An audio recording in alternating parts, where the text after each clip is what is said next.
श्रीराम जय जय राम. श्री अनंतकोटी ब्रह्मांड नायक राजाधिराज सच्चिदानंद सद्गुरु श्री ब्रह्मचैतन्य महाराज की जय. जय जय रघुवीर समर्थ. श्रीराम. श्री ब्रह्मचैतन्य गोंदवलेकर महाराज प्रवचन 16 जुलै. गुरु आज्ञा पालनाशिवाय दुसरे कर्तव्यच उरले नाही. परमात्म्याकडे जाण्याचे अनेक मार्ग आहेत. आपल्या गुरूंनी जो राजमार्ग दाखवला त्यानेच जावे. मध्येच दुसरा मार्ग घेतला तर पल्ला कधीच गाठायचा नाही. एका वैद्याचे औषध सोडून दुसऱ्याचे घेतले तर पहिल्या वैद्याची जबाबदारी संपली. तरीही मी माझ्या माणसाला सोडत नाही ही गोष्ट निराळी.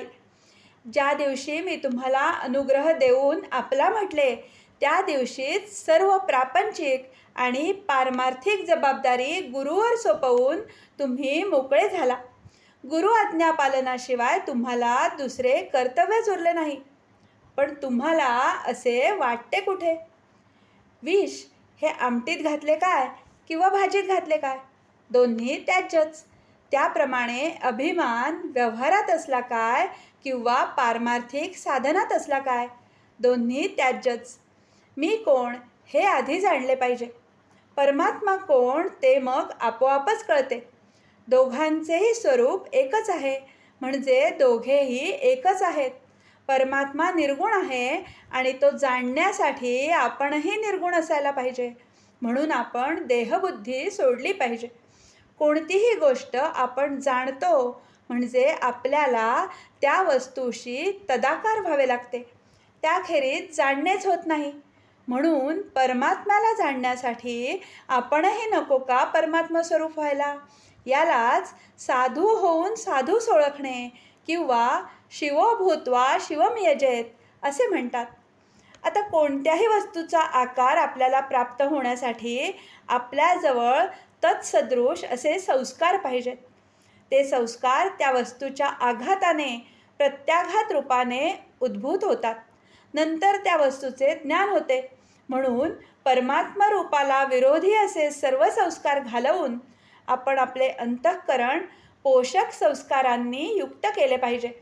जर आपण साधन करून निष्पाप होऊ शकलो तर आपल्याला जगात पाप दिसणेच शक्य नाही.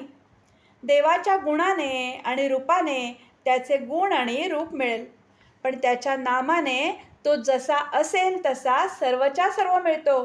म्हणून नाम हे साधन श्रेष्ठ आहे. आपण भगवंताच्या नामात राहिले पाहिजे. त्यातच जीवनातले सर्व सुख सामावले आहे. याहून दुसरे काय मिळवायचे?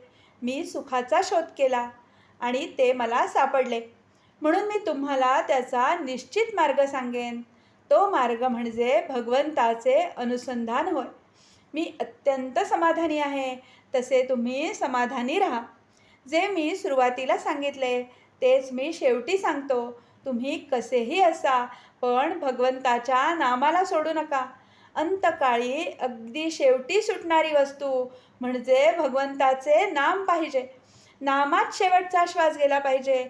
याहून दुसरे काय मिळवायचे? आजचे बोधवचन. आपल्याकडून होईल तेवढे नाम घ्यावे, न होईल त्याचा राम कैवारी आहे. जानकी जीवन स्मरण. जय जय राम.